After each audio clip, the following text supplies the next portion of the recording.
Hola, muy buenos días.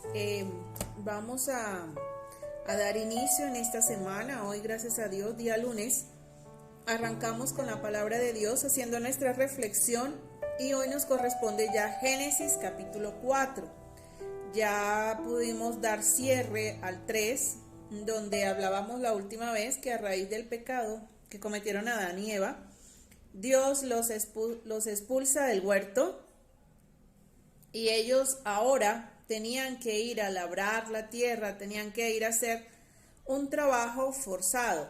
No quiere decir que Dios no les había ordenado a ellos desde el principio que trabajaran. Ellos sí debían administrar el huerto, cuidar los animales, pero no tenían que cultivar la tierra, no tenían que esforzarse de la manera como ahora les iba a tocar, porque Dios los sacó del huerto como consecuencia de su pecado y ellos murieron espiritualmente delante de Dios, murieron eternamente porque ahora ellos habían pecado y estaban lejos de la santidad de Dios, pero también morirían físicamente.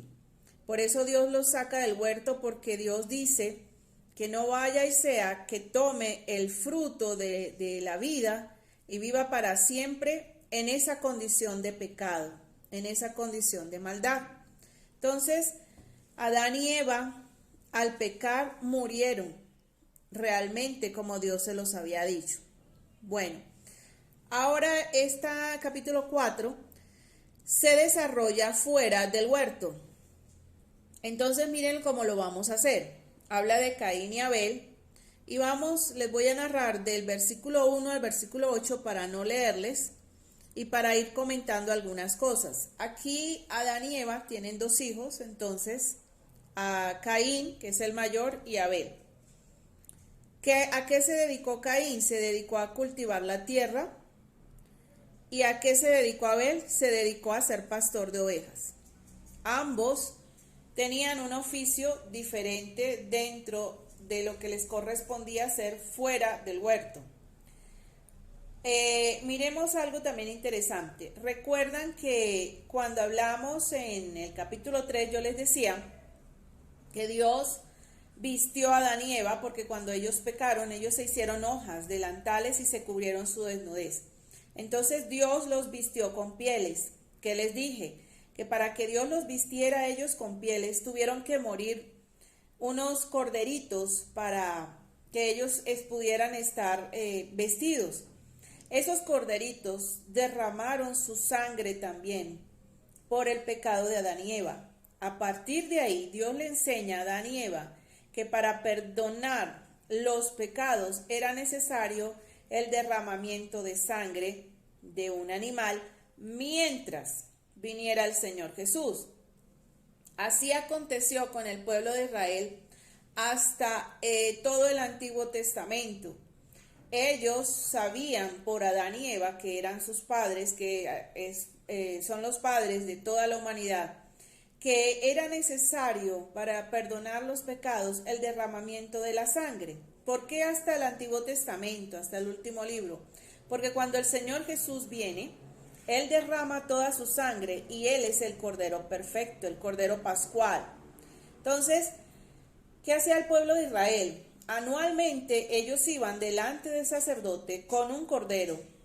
Ese cordero era sacrificado por los pecados de esa persona, la persona que iba y presentaba el cordero. Ese cordero tenía que tener unas características, no podía ser mayor de 1 año, tenía que ser macho, tenía que estar en perfectas condiciones, no podía tener ninguna herida, ninguna cicatriz.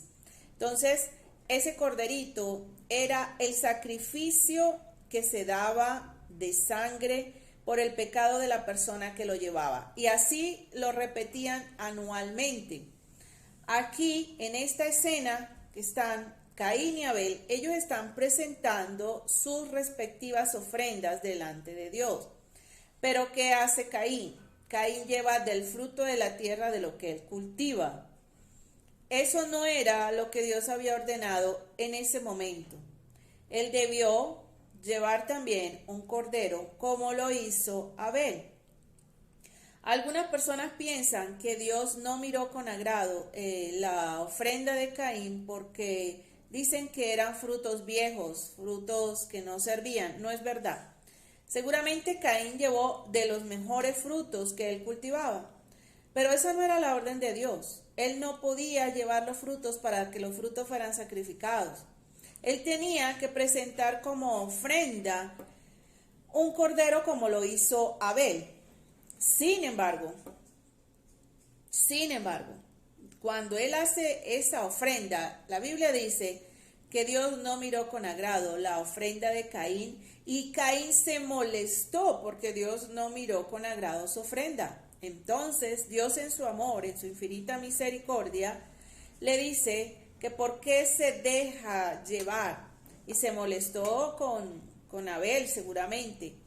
¿Por qué se dejaba llevar? Si él sabía, de alguna forma, aquí les estoy más o menos narrando, si él sabía que lo que estaba llevando no era lo que Dios pedía, entonces ¿por qué se iba a molestar con su hermano? Que tuviera cuidado de eso.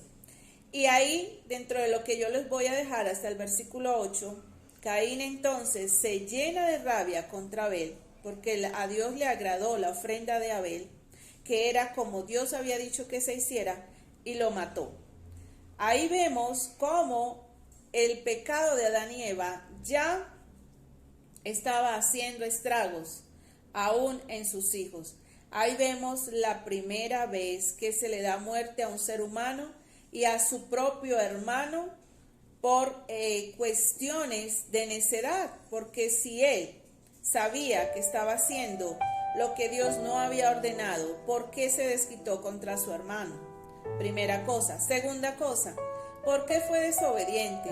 Dios le había dado unas instrucciones precisas cómo debía hacer cuando le iban a presentar ofrenda, pero lo hace a su manera.